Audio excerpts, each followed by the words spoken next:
Hi guys, welcome to my podcast. We are now on a different episode. If you listen to the previous one, we still have the same four people with Kayla, Laykin, and Cleo. Today's topic is higher education the only option after Matric, and what is life like after Matric? So, first question: who here took a gap year? I did. What was their reason? I wasn't ready for tertiary, to be honest. Mentally, because I was, we done 12 years of school straight. So I thought, let me take a gap year. But it was also due to financial reasons. Because of COVID, it happened in 2020. So I think everyone was just still recovering, and I had a very rough matric year. So I just wanted to take a break. And then I really enjoyed it. I think I deserved or I loved that break. It was like I could just breathe, just relax. Was it a decision you made in grade 12 or? Yes, it was a decision made in grade 12, but my mom was really against it. She didn't want me to take a gap year because she thought, I'd be lazy, I wouldn't want to go back to school. And that wasn't the case because 2022 came to Rosebank and started first year in my teaching degree. Then I met you girls. Women. Oh, so that was like the best, Any of you guys that didn't take a gap year wanted to have? You have taken a gap year knowing what you know now? I think I didn't take a gap year, but I wasn't doing the course I wanted. It was you're not staying home and we're not going to discuss this with you. You are going to school. So you had to choose something. So choose fast, decide on what you want, but you're not staying home. And then came here and I was like, everything else is full, but you can do this. I was like, whatever you give me, I'll take it. But guys, we met each other, If I started a year earlier, I would not have known you guys. Honestly. So it's like it worked out. With me, I don't know. There was never really a choice, right? Because even if I wanted to take a gap year, I knew at the back of my mind it's gonna be something that's gonna upset my parents. So I tried to avoid it, and I avoided it by taking a extra course first because I didn't meet the requirements for education, so I had to do a bridging course basically. So I did HR and then I bridged into education. So it wasn't really like a thing of me not wanting to take a gap year. I only did it because I didn't want to upset my parents basically. And I don't regret it basically. I don't want people to think I made decisions for my parents now. But I feel like it's like that. Yeah. Because even with me, it wasn't I'm doing this because my parents want, but it was also you don't want to upset them. Maybe it's something that would actually benefit me in the near future. You see? You get, because now it's I'm sitting on two belts kind of thing. You get? It's like I'm sitting on two belts kind of thing. Even though this was not something I wanted, but it happened either way. So yeah. And I also took HR because I told myself, if I'm not going to be teaching for 10 years, I can always fall back and try HR out. If HR doesn't work out, I can go back to education or find myself on a new path.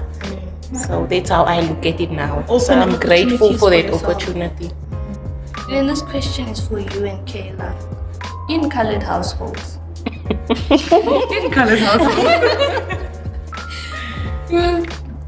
Is it common for parents to not want you to take a gap year, or is it common for parents to want you to take a gap year? To not take a gap. Yeah, not to take a gap year. Okay. I just wanted to know.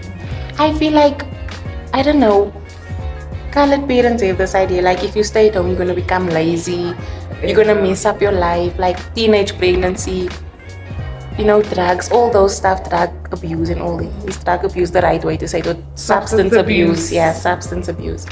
Parents think of stuff like that, and not just colored households, it's in every other household. So for me, I feel a gap year wasn't the option, but I also chose not to take a gap year, so I can't really say. So we all know, I might be getting the names wrong. Is Mark Zuckerberg the one that, did he finish varsity? Was it Bill Gates? I don't even know who's Mark Zuckerberg. Exactly for Facebook. And the only thing I know about Bill Gates is that he is wealthy. No, I don't think he didn't. The Harvard dropout. Yeah, he dropped out. Okay, so sorry guys, please, we are not educated in America. So he dropped out of Harvard and he's one of the world's richest people. That's in America. We are now in the South African context, which I feel like, you know who you are and you know I'm speaking about you because I asked you this question. People in South Africa think that just because something worked out for someone in America, it's going to work the same here. Our economy is completely different. The education system is completely different. There's no Harvard here. Our education system itself is not the greatest compared to others worldwide. So my question is, in the South African context, knowing how our economy is and how difficult it is higher education the only option to succeed in life? No. Education isn't everything, Yeah. but it's just nice to have something like that you accomplished. But I don't think you have to do it. Because this is my view on it. Let's say you want to become an influencer. There's nothing wrong with influencers. Me, I follow influencers. Check out my Instagram, by the way, guys. Plug. They work very, very hard, but they also don't have a stable income.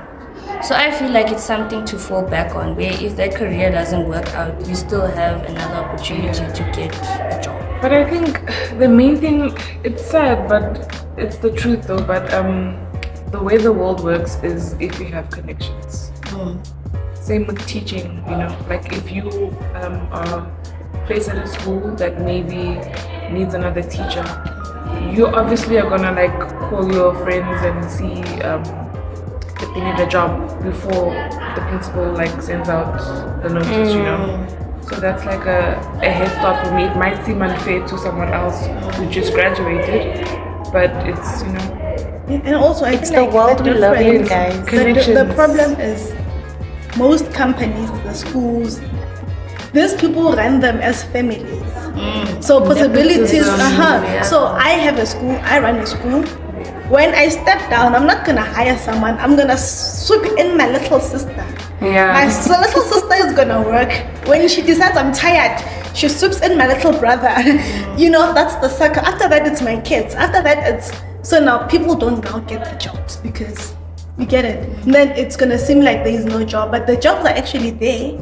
People are just not in the right circle. So a qualified person would not get would that, not but get an the job. unqualified person. Exactly. In Because this also I thing- feel like it's more of experience than the knowledge. Yes. Because That's I what feel I was about to say if now. I'm in the school and my mom is the principal, I see everything she does. I gain the knowledge and the experience. So you know what to do. Exactly. It's better than the person that has the qualification from school But does not that know how does to not do know it. how to run the school. Yes. But my question is, how do people expect a freshly graduate to have experience? Exactly. When you're freshly out of university or college, you just graduated, no experience.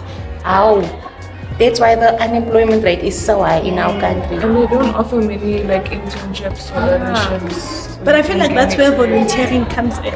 You know, sometimes it's not wrong to go to a school and say, hi, can I please, for this week, can I just come and volunteer and shadow a teacher? You know, The problem just is follow you attendance around. with Oh, respect. like job sharing. Job shadowing, yes. You just be there.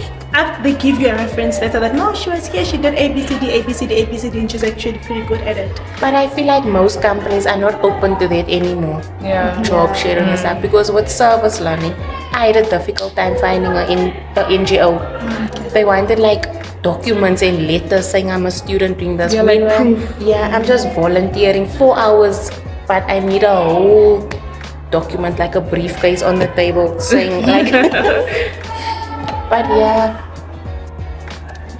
And I feel like that's the unfair part. I feel like people are now looking for experience and not knowledge in the world that we're living in now. Because even the job applications, it's we want to hire you, but come with 5-year experience. Where is a fresh out of high school or fresh out of varsity student gonna get 5 years of experience? Are you hearing me out? So they're supposed to give us chances to, okay, even if you're Hold yourself. yes, we give you your own probation for this certain time. If you meet our standards after that, we're gonna hire you. If you're not, then we can let you go and put someone else in. But we don't have those kind of opportunities in South Africa because now they're looking for experience. But then I feel like while you're in probation, you're getting that experience. So why not just hire? But then it's not because even with practicals, we've been doing teaching for 3 years. But with the people I'm doing practicals with now, I'll look at them and I'm like, but bruh, we've been doing this for 3 years. How are you still getting it wrong?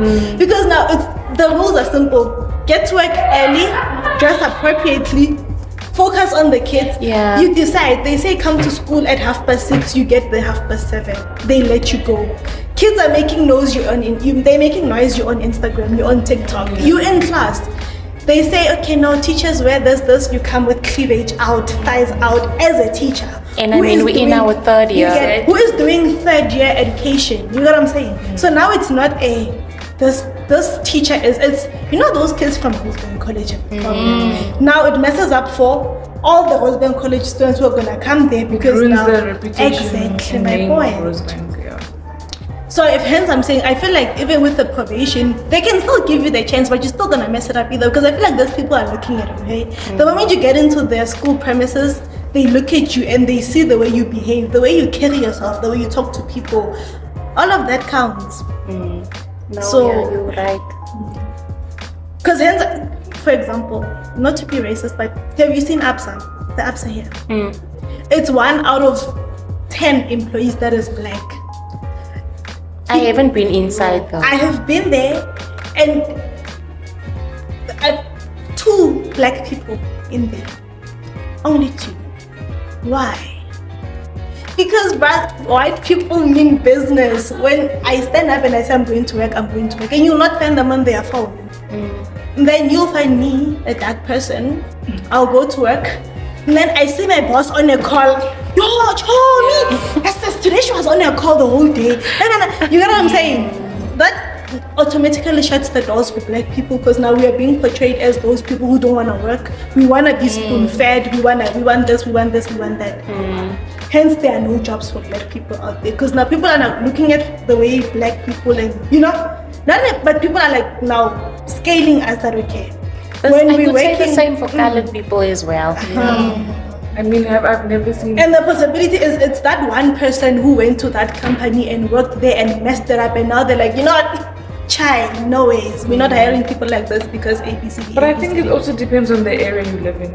Like if in Eastern Cape, if I would go to like a shop right there, it would be just colored cashiers. Yes. Like recently when I went, it's just colored cashiers. There's more coloreds than black people there. But in Gauteng it's different. There's more black people than colored or white people. You know? It's like also different stores like Spa. Spa is known for having white people. Pick and Pay. Pick and Pay is different. So I guess it depends on the area you're in. I have a question for you guys. You don't have to answer it.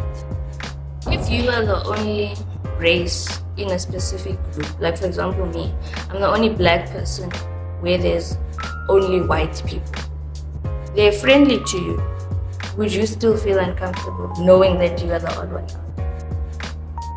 Is this in the workplace? Anyway. Like for example in class, there's very few colored people. Dominant is black. Do you guys feel uncomfortable?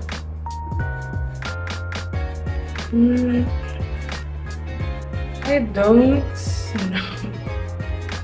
Like, I would say no, I don't feel uncomfortable. Yeah, I don't feel uncomfortable, but like it comes a point where people probably like sometimes make remarks or That I don't mock our like, accents or stuff like that. Like there's a guy that sells sweets, like if he comes to me and I'll ask him, can I buy them? He'll be like, how much do you want? I'll weigh all that stuff. And there's no need for that. Like you don't see me changing my accent when I speak to you. So I feel like it's stuff like that that does bother me, but like I don't have a problem interacting with anyone. I never did. But like it all comes down to like people having the stereotype about people. colored people or whether it's black people, white people, Indian people. It comes down to that. But other than that, I don't have a problem in dating with anyone.